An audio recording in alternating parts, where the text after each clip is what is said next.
Hello, good morning. The name is Nyanyo Kwame Azanu Jr. and this is Nyanyo's Chronicles. Today I've decided to talk on a topic I have titled The Country of Big Men. And as we know, Ghana is a very big country, at least within the West African sub-region. Compared to Togo and all those things, Ghana is quite huge. And I've realized that the country is largely dominated by people we have tagged big men, quote unquote big men, and these big men are somewhat invisible. We never get to see them, but we feel their actions and inactions. We feel their influence on society. We feel the impact of the things that they do, and if it affects us directly. I don't know how many of you have heard, and I'm sure there are quite a few people who are familiar with statements like this, that it be some big money own, a big man owns it, and it seems every negative thing within the society that we live in, within the country, has something to do with a big man somewhere, some invisible big man somewhere that we never get to see. Talk of buildings on waterway, they say some big man in own, it's for some big man, and you never get to see who the big man is. Talk of even this current issue of Galamsey, some big man way they sponsor the boys, some big man has a hand in it. They say an LPG station is situated in the middle of town and is dangerous. Some big man day back, some big man you own. Who impregnated that girl? Some big man. Who is using that DV number? Some big man. You can't touch him.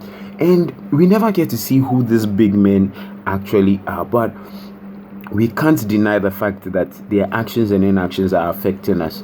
And it's interesting how these big men have so much power to determine where you would sleep. They can determine where you would sleep at night.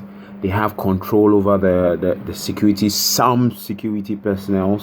They have an enormous amount of power that you never know how they get some of these things, but then they control. They are the movers and the shakers of the country Ghana. They determine how things go. They determine how trade goes and all those things. And some of them are not even in the corridors of power, but then they wield a lot of power. They possess an unimaginable amount of power, and their actions really affect us. I just thought I should bring it up, and it's interesting. We never get to see this big man.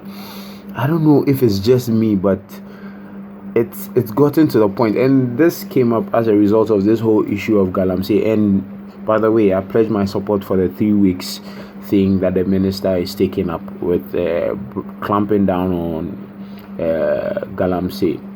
It's a good thing, and I support it. This whole big man thing came up when this whole Galamsey issue started. You realize that there's always someone behind, and we never get to see that face behind, that big man behind. We never get to see, but they control almost everything.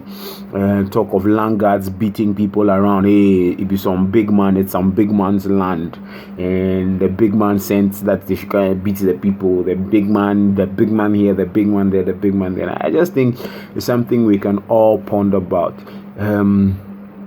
A country run by the big men, the invisible big men that we never get to see. All right, this is something that I just want to draw your attention to. Let's think about it. Let's see how we can resolve this issue of big men in this country. Thank you once again. The name is Nyanyo Kwame Azanu Jr. and catch you on the next episode. Bye.